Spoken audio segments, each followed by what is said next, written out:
Ken Kesey's One Flew Over the Cuckoo's Nest is a fantastic novel. It is set in the 60s at a psychiatric clinic in Oregon.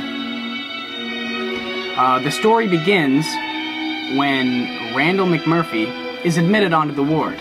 He's a real troublemaker and spends his first several weeks on the ward causing ruckus and not doing what he's told, just to piss off Miss Ratched, the head nurse. Miss Ratched has been working for this ward for a long time. She's kind of the overlord of this whole situation. The whole book basically revolves around Miss Ratched and McMurphy and their struggles. But little did Randall know was that Miss Ratched holds the keys. She can say, Randall, you get to stay here for the rest of your life if she wants to. But he doesn't know that until later in the story. And when he finds out, he's not too pleased with his fellow ward members that they didn't warn him. So when he finally finds out, he says, you let me go on hassling Miss Ratched, knowing how much I had to lose, and you never told me nothing.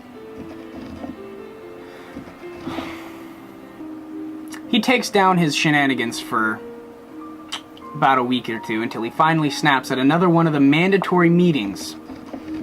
At this mandatory meeting, they're discussing the recent ration of cigarettes. They had to ration the cigarettes because McMurphy has been gambling with the other ward members for cigarettes, and Miss Ratched thought it was a little skeptical that some of the people on the ward were spending 5 cartons of cigarettes a day. She really knew what was happening. They were gambling. Anyway, at this meeting, Randall snaps and he's like, these are my cigarettes. You can't ration my cigarettes that I pay for with my money. And he just smashes his hand through the glass, grabs the cigarettes, sits down and smokes one.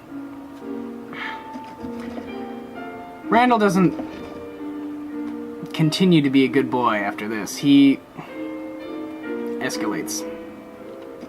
He continues to interrupt the daily routine by breaking that window that I talked about many more times, claiming that it was so clean that he couldn't see it. He also walks around naked or in his underwear. He spends a lot of time gambling with the other people in the ward.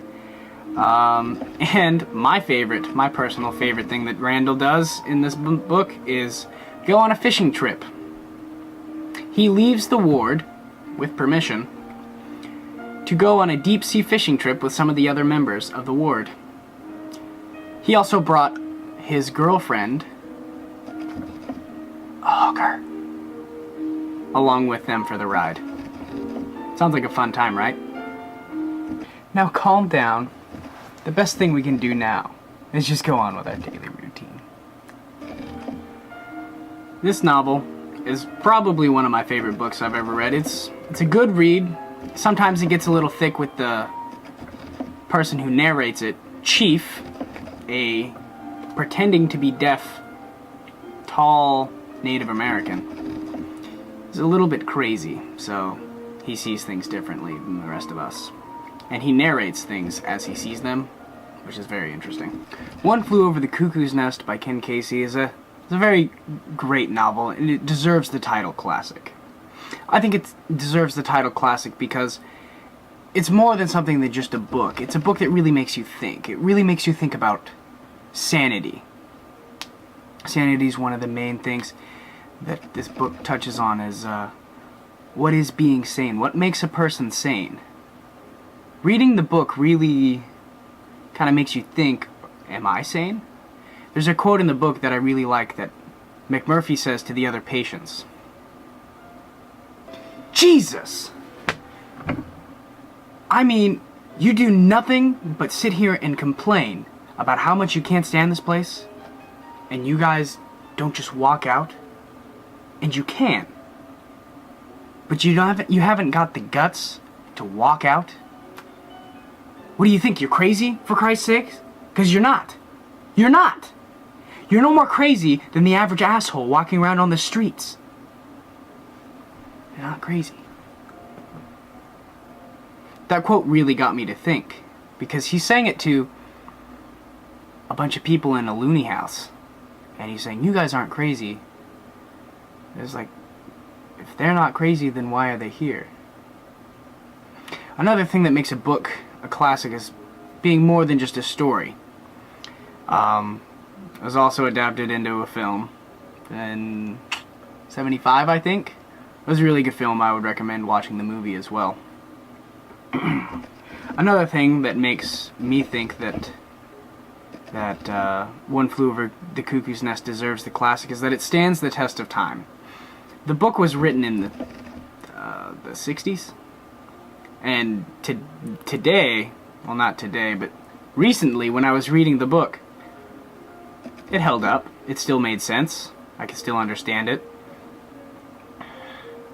So yeah, One Flew Over the Cuckoo's Nest.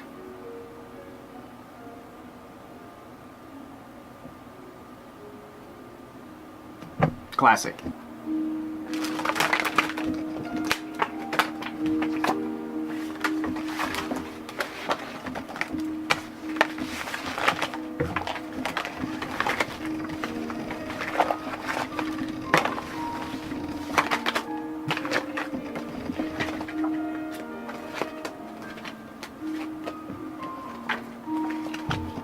Was this your card?